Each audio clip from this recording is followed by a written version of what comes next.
13 कौवे और उल्लू के बैर की कथा। एक जंगल में पक्षियों का समूह रहता था, जिसका राजा वेंतेया गरुड़ था। वेंतेया अपना अधिकांश समय वासुदेव की भक्ति में व्यतीत करता था, अतः अपनी प्रजा की ओर ध्यान नहीं दे पाता था। उसकी प्रजा अपने प्रति उसका विरक्ति भाव देख अप्रसन्न थी। एक दिन समस्त पक्षियों ने सभा की, जिसमें चातक, कोयल, बगुला, हंस, तोता, उल्लू, कबूतर आदि पक्षी एकत्रित हुए और इस विषय पर चर्चा करने लगे। चातक पक्षी बोला, हमारा राजा वेंतेया वासुदेव की भक्ति में अपनी प्रजा को ही भूल गया है। उसे हमारी कोई चिंता ही नहीं है। ऐसे में उचित होगा कि हम किसी अन्य को अपना राजा चुन लें। सभी ने एकमत से उल्लू को अपना राजा चुन लिया और उसके अभिषेक की तैयारी में जुट गए। उसका राजमुकुट और राजसिंहासन तैयार किया जाने लगा। गंगा का पवित्र जल मंगाया गया और अनुष्ठान प्रारंभ हो गया। तभी कहीं से एक कौवा उड़ता हुआ उस स्थान पर आया जहां उलूखराज के अभिषेक की तैयारी चल रही थी। सारी व्यवस्था देख वह सोचने लगा कि यह सब किस लिए, किस समारोह के लिए ये सारी व्यवस्था की जा रही है।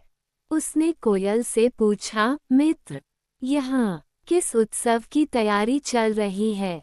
कोयल ने उसे उल्लू के अभिषेक के बारे में जानकारी दी। ये सुन कौवा हंसने लगा। उसे हंसता देख समस्त पक्षी उसके आसपास एकत्रित हो गए। उन्होंने उसके हंसने का कारण पूछा।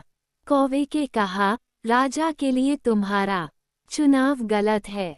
सभी जानते थे कि कौवा एक चतुर और कूटराजनीतिज्ञ पक्षी है, इसलिए उन्होंने उससे मंत्रणा करना उचित समझा। कौवा कहने लगा, क्या तुम लोगों के पास राजा के चुनाव के लिए प्रत्याशियों की कमी है? तुम लोगों को क्या सूझी कि सौंदर्य के द्योतक मोर, हंस, सारस, चक्रवाक, शुक जैसे पक्षियों के रहते टेढ़ी नाक वाले उल्लू को राजा अपना राजा चुन लिया? वह कहता गया, उल्लू रौद्र स्वभाव का आलसी, काया, व्यसनी और कटुभाषी पक्षी है। ऊपर से दीवांध है। वह तुम्हारा क्या हित करेगा? उससे तो तुम्हारा वर्तमान राजा वेंतेया भला है। उल्लू की अपेक्षा वह तुम्हारे लिए अधिक कल्याणकारी है। उसके रहते उल्लू को राजा बनाने का क्या तुक? राजा तो एक ही होता है। एक से अधिक राजा का होना प्रतिद्वंद्वता को जन्म देता है, जो विनाश की ओर ले जाता है। उल्लू जैसे योग्य को राजा बनाकर तुम पक्षी जगत का सर्वनाश कर दोगे।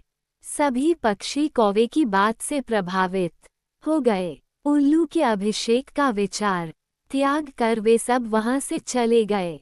जब उल्लू अपने अभिषेक के लिए पहुंचा तो वहां मात्र उसका मित्र कृकालिका और कौवा थे। अन्य किसी पक्षी को न देख उल्लू अचरज में पड़ गया।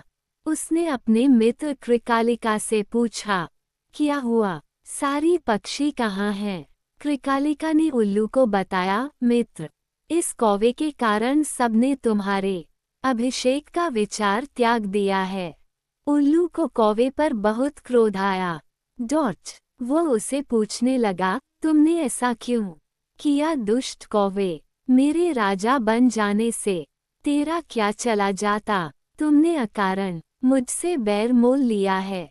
अब से तू सदा मेरा और मेरे वंश का बैरी रहेगा। कौवा कुछ कह न पाया, चुपचाप बैठा रहा। उल्लू कुड़कुड़ाता हुआ वहां से चला गया।